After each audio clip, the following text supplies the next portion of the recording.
Saeed Kamal, Conservative MEP for London. The European Court of Justice has ruled on this air pollution case. It says no exceptions, that the UK should meet its obligations. What's your reaction? Well, in some ways, London has been a victim of its own success, and you see that with increased pollution. Now, most people, in fact almost everyone, would say it's right that we reduce pollution. But the problem is, how do you do it? And what the court has allowed in this case is for the national court to decide the best way forward to sort this out. And you've got to remember that Britain isn't the only place facing this problem. There are 16 other outstanding cases, and maybe that shows that maybe some of the initial targets were a bit unreasonable, and we've got to work together for more reasonable targets. These were targets set with agreement with the UK government. It's not like the UK wasn't involved when these targets were set. The UK was sitting at the table agreeing to them. It's had years to get its house in order to sort out these pollution problems in places like London. London particularly bad. The government not saying it's going to meet targets till 2025. This should have been sorted out years ago, shouldn't it?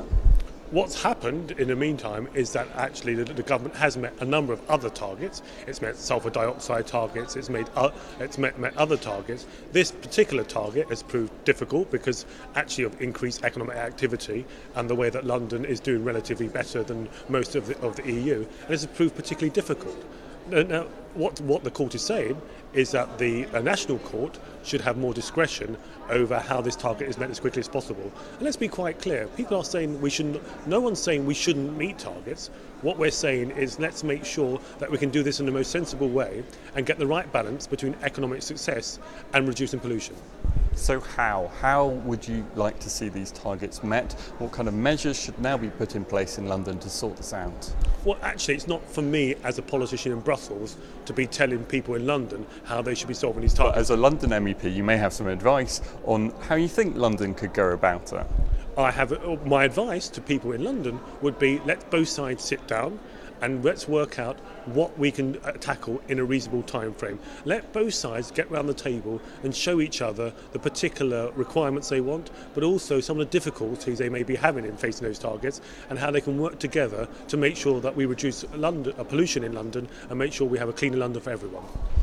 The Mayor of London, Boris Johnson, has talked in the past about an ultra-low emissions zone. Is that a method that you would support? What kind of ideas could be on the table? People talk about removing cars from central London, getting rid of diesel fumes in buses and so forth. I think the fight against pollution is something that everyone would agree with. And I think what you have to do in a case like this is look at all the options and say, how do we get the right balance between economic growth and reducing pollution? And all the options that you've outlined and others outlined should be looked at, and let both sides agree what is the best way forward. The figures from the government suggest that in the meanwhile, thousands of people are dying prematurely because of air pollution. There is a degree of urgency. When can we expect to see London sort out this problem? Everyone wants pollution to be reduced in London. There's no doubt about that. What's important is that we find a way to achieve targets in a meaningful way and get the right balance between economic growth and reducing pollution.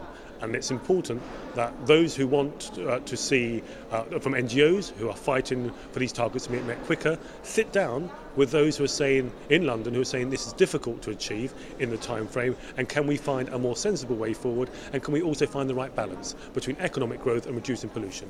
The government's targets earlier this year suggested the pollution target wouldn't be met until 2025 in London. Do you now think, given what the court's saying today, that can be met sooner?